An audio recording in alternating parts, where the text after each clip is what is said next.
Aleluia, paz do Senhor Jesus, glória a Deus, que o Senhor possa nos abençoar grandemente nesse dia maravilhoso.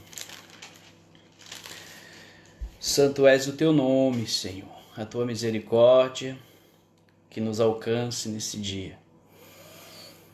Hoje mais um dia. Louvado seja o nome do Senhor, dando início aí a paz do Senhor Jesus a todos os que já estão entrando. Que Deus possa abençoar grandemente a vida de cada um dos irmãos.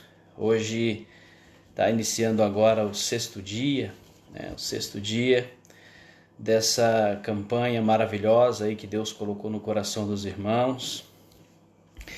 E aqui estamos nós, hoje é meu dia. Ontem fechou um ciclo do livro de Mateus, fechou ontem com o irmão Clodoaldo.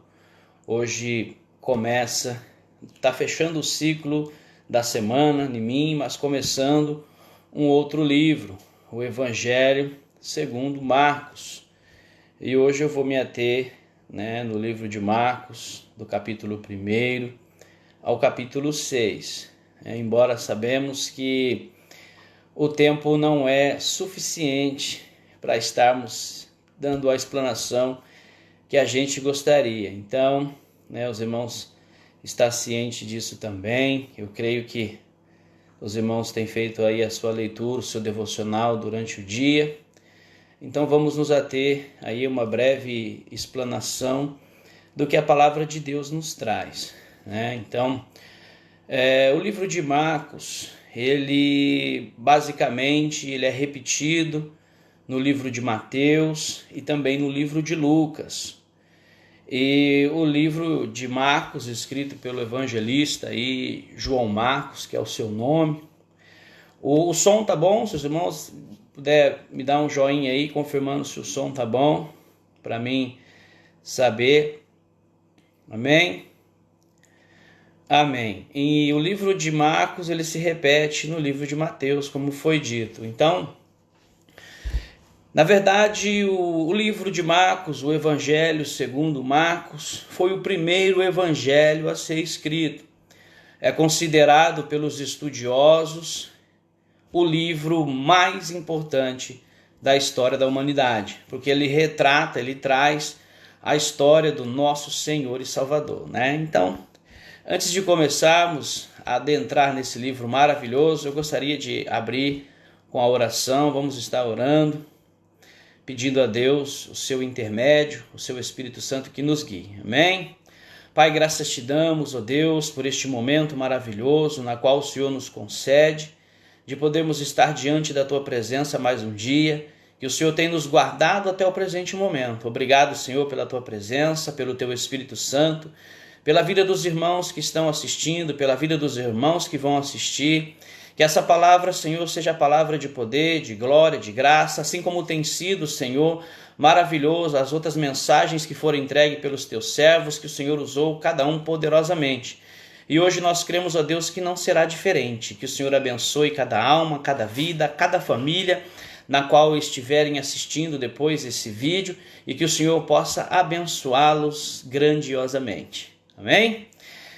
Então, continuando, o livro, o evangelista, quando ele escreve esse livro, o livro mais importante, que assim é considerado, porque retrata essa vida do nosso Senhor e Salvador.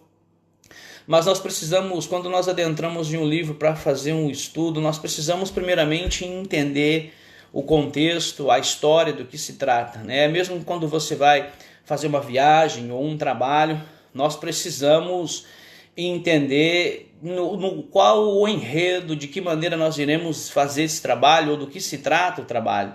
E o livro é a mesma coisa. O livro de Marcos, ele foi escrito para os romanos e gentios. Então ele traz uma apresentação de Jesus Cristo, o servo. Então ele apresenta Jesus Cristo como o servo do Senhor. O livro de Mateus, ele foi escrito para os judeus, então ele dá mais ênfase na tradição judaica e menciona mais sobre o judaísmo. Então tem essa diferença. Então não que mude, né, a maneira de Jesus de agir, quem é Cristo, não, de maneira alguma. Ele só é escrito para públicos diferentes, de maneiras diferentes e ocasiões diferentes também. Porque quando o livro de Marcos foi escrito, havia-se perseguições. O livro de Marcos foi escrito entre 66 e 63 depois de Cristo, a 70 mais ou menos. Então naquele tempo havia muita perseguição, dispersação, o crescimento da igreja, então havia muita perseguição. E os romanos, né, quando Marcos escreve esse livro, ele está dando um conforto de quem é Jesus Cristo, o santo servo do Senhor, na vida daquelas pessoas. Então vamos começar o livro, senão eu tomo muito tempo e aí a gente não termina. Então o livro de Marcos foi escrito por esse evangelista aí, o mesmo evangelista que tempos depois, ou na frente, né, no livro de Atos dos Apóstolos, ele protagoniza uma divisão lá na frente, juntamente com Paulo e juntamente com Barnabé, mas isso é um outro caso, nós vamos ver isso daí mais para frente. Então ele aprendeu, ele teve 3 grandes ensinadores, né? Um deles foi Paulo, Barnabé, ele foi assistentes, e o próprio Pedro, o mesmo Pedro que andou com Jesus. Então, basicamente, todo o ensinamento, tudo aquilo que você vê no livro de Marcos foi basicamente os relatos de Pedro, porque João Marcos era um filho na fé do apóstolo Pedro. Amém? Então, a palavra do Senhor, lá no capítulo 1, no livro de Marcos, já começa assim: princípio do Evangelho de Jesus Cristo, Filho de Deus. Então, Marcos já é direto, Marcos já começa diretamente trazendo, já não tem genealogia como o livro de Mateus, como eu falei, porque o livro de Mateus ele traz a genealogia da parte dos pais de Jesus, para poder provar, né, que Jesus era o rei, era o Messias. O livro de Marcos já é direto, já representa um Jesus em ação a todo tempo. Você vai ver no livro de Marcos, nos primeiros capítulos, o Jesus já é em ação, sendo apresentado diante ali do povo, batizado, né? Jesus está sendo batizado aqui no primeiro capítulo. João Batista está precedendo. Outro termo importante que preciso ressaltar aos irmãos: não vou me ater muito aos capítulos e nem aquilo que já foi falado pelos outros irmãos anteriormente. Então vamos tentar trazer o máximo de informação que ainda não foi mencionado pelos irmãos, embora o tempo é pequeno. Então aquilo que os irmãos já falaram não vou ficar repetindo, né? Porque por uma questão de que eles já falaram. Então vamos tentar trazer o máximo de informação que talvez não tenha sido falado, embora é difícil, porque o livro se repete basicamente em quase tudo. Então está aqui o primeiro capítulo, é a apresentação de Jesus, o servo em ação, né, o seu batismo. João Batista está o batizando, precedendo aí, né, um cumprimento bíblico no livro de Isaías, que viria um antecedente antes de Cristo para preparar o caminho.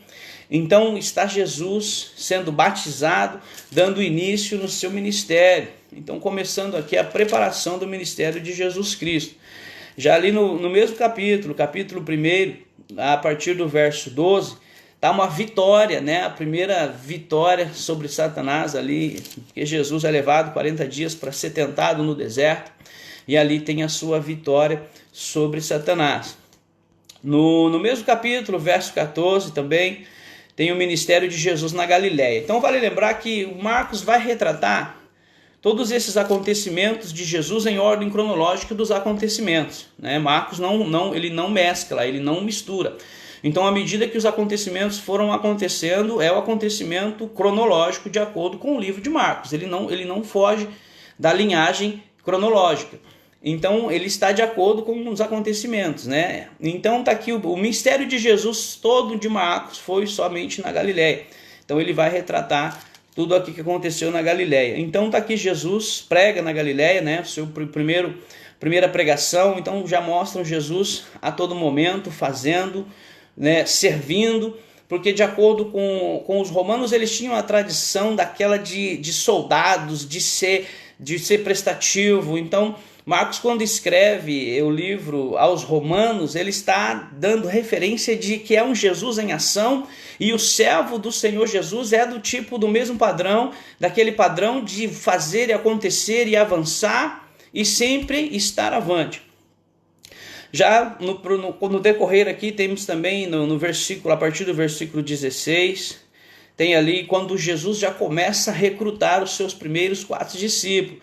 Estava ali Simão Pedro, André, João e Tiago, seu irmão, Jesus já os recruta, já começa a fazer o recrutamento do seu pessoal, que tempos depois se tornariam aí os seus apóstolos, ou seja, 4 dos 12 apóstolos que futuramente estariam trazendo esse ministério de Jesus à tona. Depois tem o ensino de Jesus com autoridade no versículo 21. No versículo 29, Jesus cura a sogra de Pedro. Então, Jesus é levado até a casa de Pedro, né? Então Jesus ali veio a sogra doente, já a cura. Então Jesus é o Deus que cura também dor de cabeça, enxaqueca. Então nós vemos um Deus tremendo que se despiu da sua glória, veio à terra e está trabalhando a todo momento, a todo vapor, curando dor de cabeça, enxaqueca. É um Deus que vai à frente das nossas batalhas, é um Deus na qual nós podemos nos ater e confiar verdadeiramente, porque a palavra de Deus revela-nos um Senhor abençoador, um Senhor que sempre trabalhou em prol dos seus. No mesmo capítulo, no capítulo 2, já vamos pular aqui o capítulo 2, Jesus cura um paralítico. Isso aqui foi mencionado, se eu não me engano, pelo pastor Pierre, então não vou adentrar nessa mensagem, porque o pastor já mencionou. Mas Jesus come com pecadores. Vamos voltar um pouquinho aqui no próprio capítulo 2. Capítulo 2, no verso 13. Tem um fator muito importante e interessante. O livro de Marcos, ele não se revela nesse livro. Ele não se revela. Mas ele dá ênfase aqui sobre Mateus, Levi, no capítulo 2, no verso 13, diz assim: e tornou a sair do mar, e toda a multidão ia ter com ele, e ele os ensinava. E passando viu Levi, filho de Alfeu, sentado na alfândega, e disse-lhe: segue-me. E levantando, o seguiu. Essa referência, esse Levi, é o mesmo Mateus que escreveu o livro de Mateus. Então, nós entendemos aqui que o Senhor escolhe as pessoas não pela sua característica, e não pelo que ele é. O Senhor Jesus escolhe as nossas vidas porque Ele olha dentro do coração. O Senhor Jesus, Ele sabe da nossa limitação. Nós mesmos sabemos das nossas limitações, mas o Senhor conhece cada um de nós.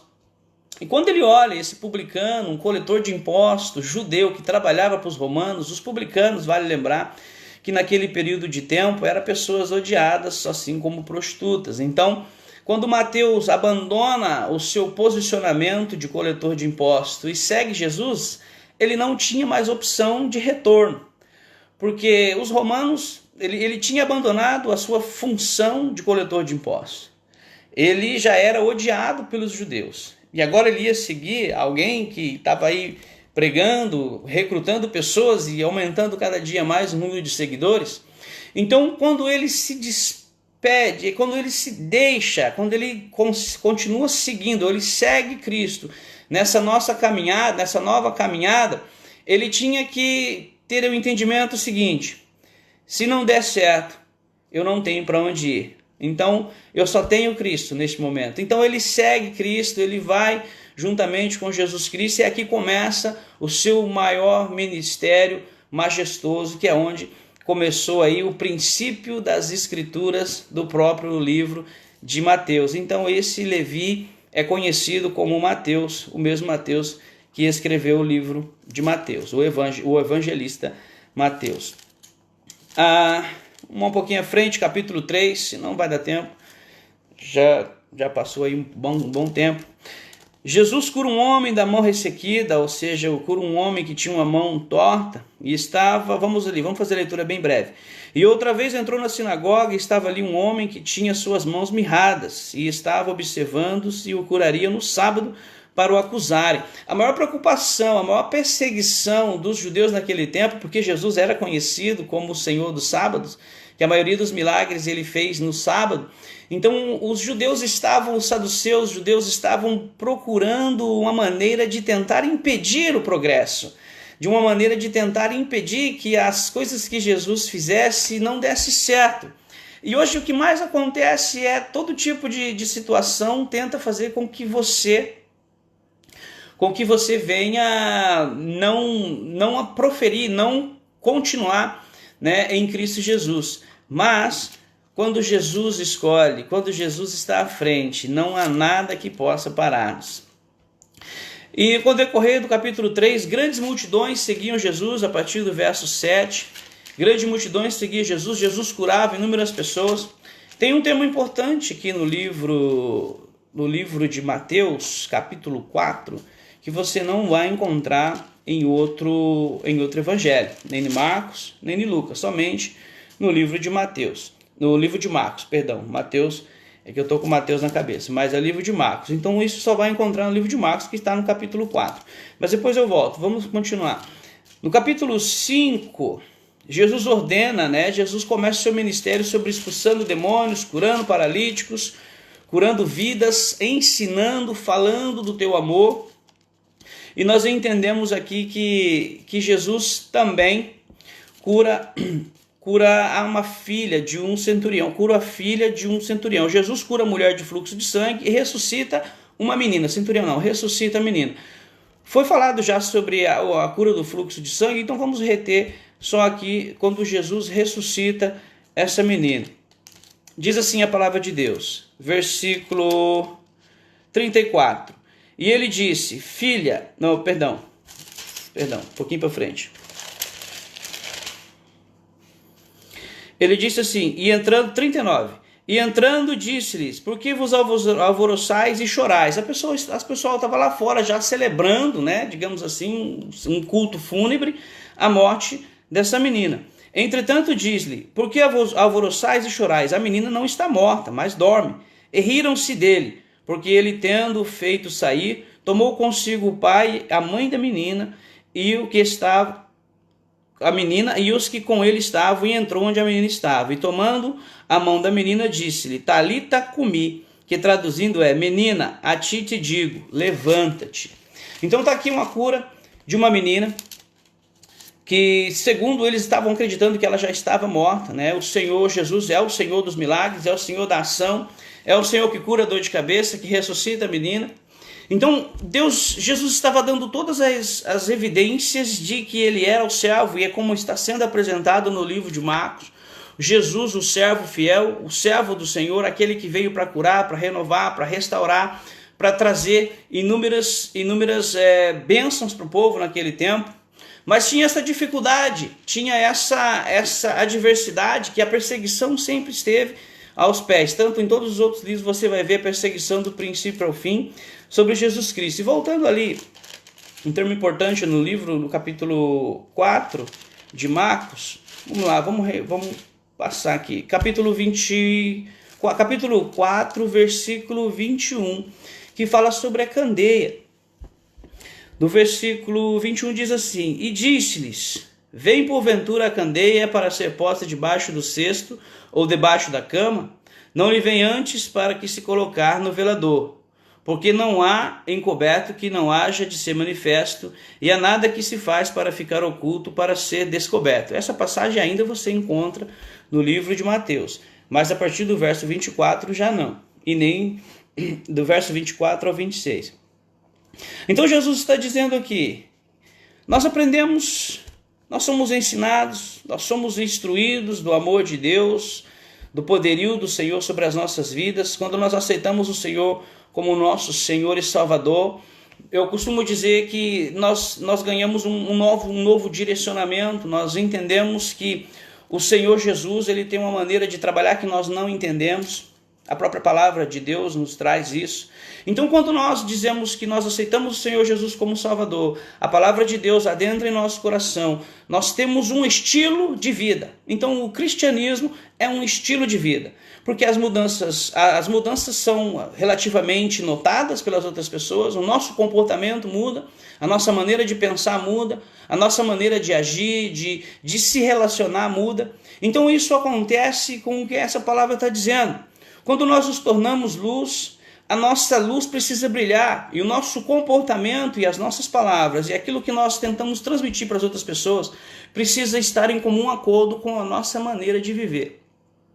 Então, quando essa palavra nos traz que uma candeia ela não pode ser escondida, que a palavra de Deus que habita em nós, que nos transformou, obviamente, quando nós temos oportunidade de falar do amor de Jesus Cristo para outras pessoas, nós precisamos nos expor, falar, anunciar. E agora, num período de calamidade que está acontecendo no mundo hoje, muitas pessoas estão se desesperando, e nem é por menos que isso aconteça, mas muitos dos cristãos também estão.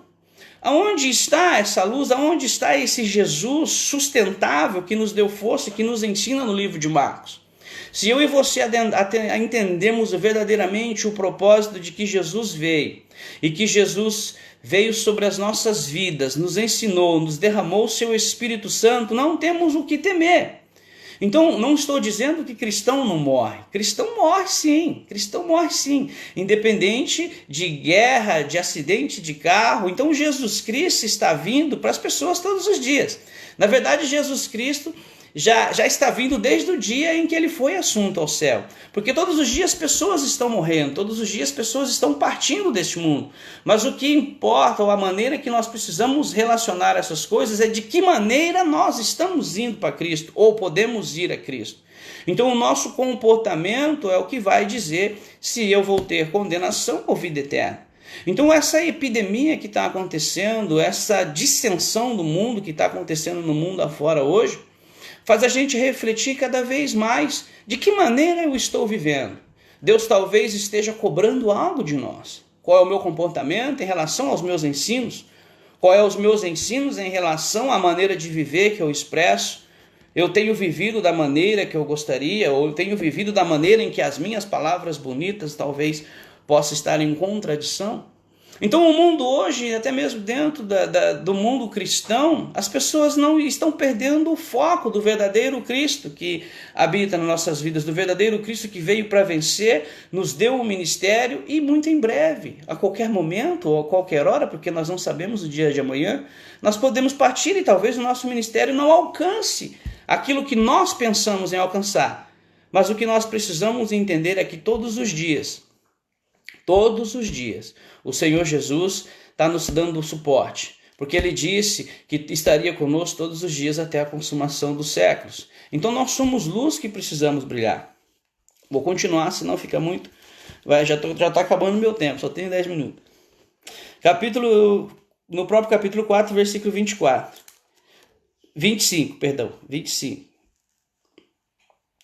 Porque é o que tem de ser lidado... vou ler o 24. Para poder complementar. E disse-lhes: atendei ao que ides ouvir. Com a medida com que medides, vos medirão a vós. Ser-vos ainda acrescentado. Porque ao que tem, lhe será dado. E ao que não tem, até o que tem, lhe será tirado. É a medida, essa palavra traz ao nosso entendimento o seguinte: à medida que nós buscamos o Senhor, à medida que nós estamos aos pés do Senhor, porque a palavra de Deus diz, quanto mais aos pés do Senhor nós estivermos, ou quanto mais ao Senhor nós buscamos, mais Ele se aproxima de nós. Então, o quanto eu tenho desejado, o quanto nós temos almejado buscar ao Senhor, o quanto nós temos desejado incessantemente, porque a palavra de Deus diz, orai sem cessar, mas ela também diz para que nós meditemos na palavra do Senhor de dia e de noite, que o livro de Provérbios nos instrui todos os dias o que nós devemos ter, o que nós devemos fazer, o nosso procedimento, a nossa busca pela sabedoria, pelo entendimento, embora o próprio Senhor diz que todo entendimento, sabedoria e conhecimento diante do Senhor não vale nada. Mas Ele diz, buscai entendimento, buscai sabedoria, porque para que nós possamos ter esse entendimento num dia de calamidade como hoje. Como é que a nossa fé age nesse sentido de que está muita gente desesperada? Como é que o nosso comportamento de cristão está agindo, está florescendo na vida das outras pessoas? Nós estamos dando o suporte que as pessoas necessitam ou também estamos entrando no mesmo barco furado, todo mundo desesperado, esquecendo que Deus é verdadeiro Deus e que tudo está no seu controle, nas suas mãos, desde o princípio da fundação do mundo, sempre existiu guerra, sempre existiu peste, sempre existiu perseguição, agora não é diferente, não vai ser diferente. Ainda hoje eu falei para um irmão, a história se repete, só mudou os protagonistas, e o protagonista dessa história de hoje sou eu e sou você. Então não muda, a história está se repetindo, guerras, calamidades, ou rumores de guerra, pai contra filho, filho contra pai, problemas de aflições. Então mudou os protagonistas da história. E o protagonista dessa história de hoje sou eu e sou você. E como é que nós estamos escrevendo a nossa história com Cristo? Como é que nós estamos transmitindo o poder de Deus que há nas nossas vidas, porque Ele nos deu poder para isso, para as outras pessoas. Eu estou dizendo isso por ser presbítero, pastores. Não. Eu estou dizendo isso como servo do Senhor, porque Jesus veio para servir. Ele não veio para ser servido. Então Ele nos ensinou. Então quanto mais a gente pensa que é alguma coisa, menos nós somos. Nós somos servos como qualquer outra pessoa, não existe distinção. Diante de Deus, todos nós somos iguais. Não existe advogado, mecânico, pintor, funileiro. Todos nós somos iguais diante do Senhor. A única diferença que diferencia realmente nós das outras pessoas é a nossa maneira de pensar em Cristo. Se nós pensamos nas coisas de Cristo, obviamente nós somos diferentes das outras pessoas. Deixa eu continuar, senão vamos lá. Então já estou terminando já, 5 minutinhos. Vamos lá, versículo 26. Esse não está no livro de Mateus, esse somente só encontra no livro de Marcos.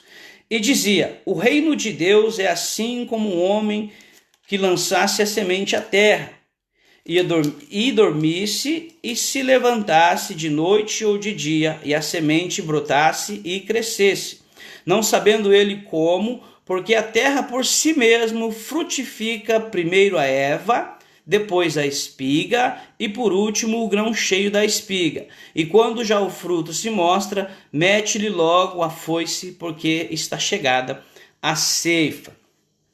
Essa palavra que traz ao nosso entendimento, ela está relacionada com o reino de Deus. No contrário da palavra, no mesmo livro, um pouquinho anterior, que é aqui sobre a parábola do semeador, aqui depende da terra, que é o coração do homem, para ela florescer. Aqui já não. O reino de Deus está sendo comparado a uma semente. Essa semente que é lançada por Deus. Só que ela precisa de um semeador. Ela precisa de alguém para poder lançar sobre a terra. Só que ela cresce de acordo com a vontade e o querer do Senhor. Ou seja, a semente de Deus já foi plantada por alguém no nosso coração. Alguém pregou o evangelho para você algum tempo atrás. Mesmo que você tenha nascido num lar cristão ou não, alguém falou da palavra de Deus para você. E essa palavra começou a crescer, essa semente ela começou a florescer. Isso se chama maturidade. Então, a partir do tempo, ninguém nasce com maturidade. A maturidade que nós temos em Cristo Jesus, nós ganhamos todos os dias. Com os nossos erros, com os nossos acertos, com o testemunho de outros irmãos, que nos traz o crescimento todos os dias. Então, quando nós ganhamos essa maturidade, nós estamos crescendo no reino de Deus. E quando vamos crescendo, vai se dando frutos, vai trazendo esse crescimento, mas isso não depende de nós. Isso depende de Deus. Porque se nós quisermos, nós acabamos sendo sufocados, como fala na parábola do semeador. Nós acabamos sufocando a semente. Então tudo tem um tempo certo de acontecer na minha, na sua vida, na nossa vida. E o tempo de Deus, neste momento, nesse dia, nessa hora, é tempo de buscarmos ao Senhor. É tempo de amadurecermos ao Senhor. Essa calamidade que está assolando o mundo lá fora, nos faz entender que nós precisamos amadurecer como cristão todos os dias. Porque nós temos o entendimento da palavra, alguém nos ensinou a palavra, nós temos a palavra guardada em nós, nós somos a lâmpada, nós somos a luz do mundo, nós somos o sal da terra, como foi mencionado pelo pastor, nós somos o sal da terra, então nós precisamos entender e fortalecer os nossos irmãos, aqueles que estão mais fracos, para que eles possam entender que tudo está no controle de Deus. Então tem pessoas que falam, tudo está no controle de Deus, mas tem medo de agir. Tudo está no controle de Deus, mas eu vou ficar sem emprego. Tudo está no controle de Deus e vai parar tudo. Tudo está, não. Se tudo está no controle de Deus, em Provérbios 20 e 24 diz, se a nossa vida pertence a Deus, nós não vamos entender ela.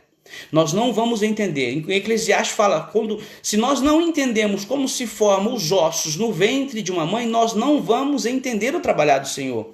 Então o trabalhar do Senhor na minha e na sua vida, que crê no Senhor Jesus, não é para ser entendido, é para aceitá-lo, é para deixar o trabalhar dele, é para deixar que a semente floresça, é para deixar que nós ganhemos maturidade com as nossas dificuldades no dia a dia. Então as nossas dificuldades, as nossas aflições que nós passamos no dia a dia é para nos transformar em pessoas melhores todos os dias. Então a aflição pode vir, o problema pode vir, pode te tirar tudo, como a palavra fala, pode te tirar tudo, pode tirar o alimento, a vestimenta, só não pode tirar a presença de Deus. Porque se amanhã ou depois nós partimos desse mundo, nós temos a certeza que nós iremos para a glória, nós iremos para Cristo.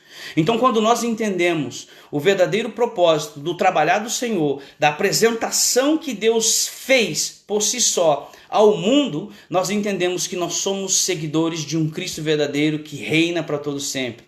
Talvez, embora a palavra que você esperava fosse relacionada com outro tipo de situação, mas Deus usa da maneira que quer, do jeito que Ele quer, cada um tem a sua maneira de se apresentar, e essa foi a maneira que Deus colocou no meu coração de estar trazendo aquilo que o Senhor quer falar. Nós entendemos, nós aceitamos, nós compreendemos que o Senhor é soberano sobre todas as coisas. Para terminar, para finalizar, o meu tempo já acabou, não quero passar.